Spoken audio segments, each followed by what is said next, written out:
I will say close. All right. And so I guess that's to my point because when I kind of picked on you a little bit and said from a very, very far away land, because it's just a point that a lot of us here that live here, grew up here, and we have experience with kind of like how Shaka talks about Detroit Pontiac, or how talking about the different sides of the town when it comes to Detroit, we won't invest. It's kind of like PTSD, you know what I mean? Like we will not spend our money. I don't know what I don't know. Mm-hmm. Yeah, but a person, like people come in all the time that don't look like us, which would be you. I'm sorry. You don't look like me. Don't sound like us. And don't sound like us. From What's the name What's the name of that city? What are you saying? We's all people last I checked. No. But what I mean is, we won't spend our money here even to get a return. We can't even convince ourselves that we'll make money if we put it here. No. What he said is you won't even spend your money to get a return. Yeah, exactly. And from the bottom of my heart, thank you. Right. Because I'm going to carry on doing it. Right. So you can't blame it on justification if you had the opportunity. Yeah. Look, I had the opportunity to do it. You said no. I am a huge proponent of not investing where you live. There are so many people that think like going back a couple of episodes. Episode 1. Going back a couple of episodes, we talked about my history and how I was from Chicago. I lived in Chicago for a long time. I'm obviously not from Chicago. I'm from London. It's a fabulous place.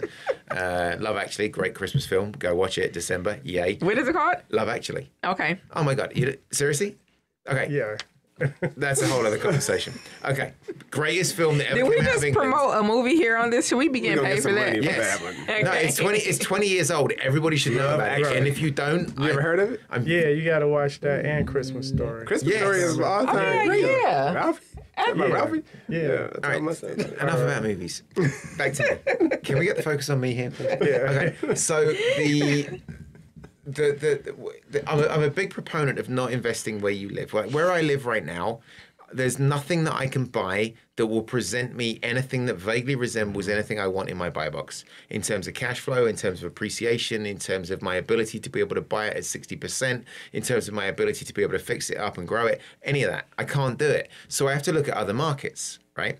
I love Champaign-Urbana, which is where I currently have the majority of my holdings right now. Champaign-Urbana wasn't anywhere near Chicago. That was 2 hours south of Chicago. So when I started investing, I would drive down 2.5 hours to go and do my driving for dollars routine while I bought that one by accident, which we talked about in the last episode, which is right here.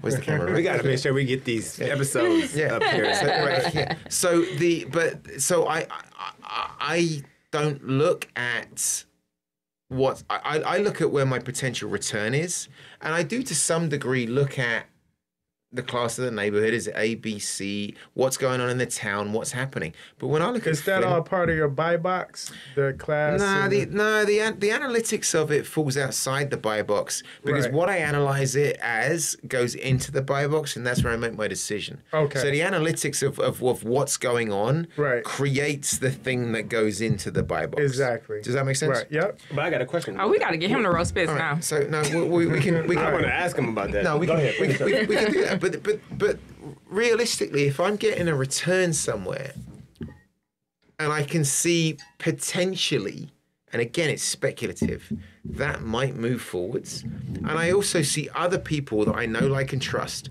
doing a similar thing, then I'm going to go ahead. Now, the multi-unit I bought, when I bought the place in the single-family home in Flint off the person that I was trying to help out, when I bought that, I called a friend of mine who's also an investor, who maybe you should have on this podcast. He's very dynamic. Anyway, curious lad, but whatever. I called him up and I was like, hey, so I just found this place called Flint. And he's like, dude, I just bought a multi-unit. And him and I started talking, and then we started talking about what he was doing, and that gave me more confidence about the area to go and do what I want to do. And ultimately, if there is more and more eyes on the area and more people investing and more businesses going in, then there's going to be more and more potential upside.